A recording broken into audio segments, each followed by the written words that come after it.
Hello and welcome to another fun-filled edition of Adam's Music Box, where this week we celebrate the posthumous birthday of one of the great drummers of all time, Jeff Porcaro. Now, I don't have time to list all of the things Jeff has played on because if the album was recorded any time between the 70s and his tragic death at the beginning of the 90s, he may well have been on it. He was the most in-demand session drummer, I think, in the world during his lifetime. And what a lifetime it was. Of course, he was one of the founding members of Toto, played on all of the great Toto albums along with his brothers.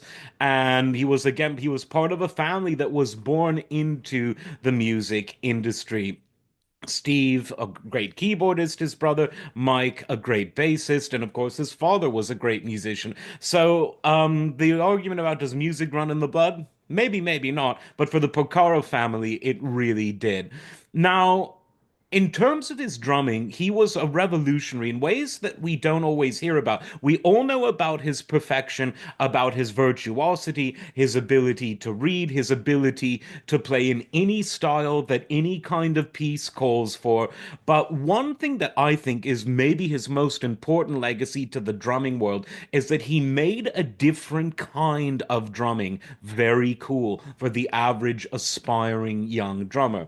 Now, before Jeff, the kind of drumming that made the headlines was the flashy drumming, the fast soloing, the elaborate soloing, whether it was sort of the ultra virtuosic stuff like the Speed King himself, Buddy Rich, the showman Gene Krupa, the absolute monster of hard bop and post bop Elvin Jones, another equally brilliant jazz drummer of the 50s, 60s, and beyond, Art Blakey, earlier greats like Max Roach. With all of these drummers, it was people were sort of waiting for the solo. They were waiting to see, okay, how crazy and original and fun and engaging and showy can the solo get?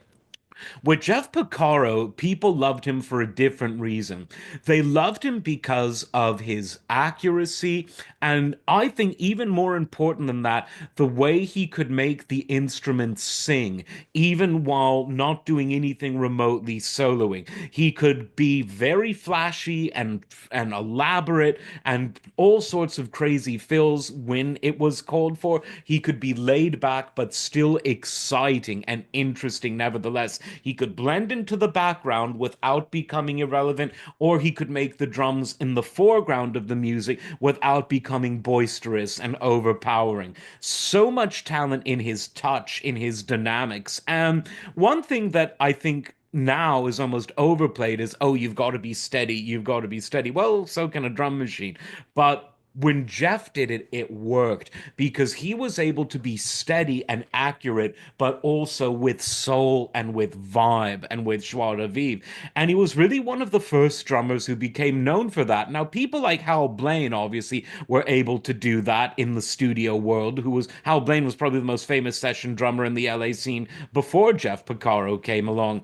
But there was something about Jeff's playing that was just that, even that much more versatile. He could really do anything and he could make it work. He could make the drums sound good, where mediocre drummers make drums sound boring, bad drummers make drums sound ugly. And as someone who played the drums himself, there's nothing I hate more than that. Jeff always made them sound good and sound right. You could hear the perfectionism, but not at the expense of soul, of groove, and of passion.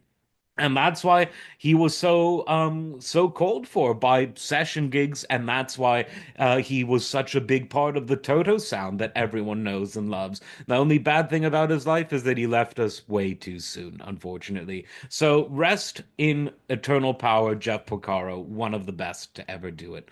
Like, subscribe, and we'll see you next time. Take care.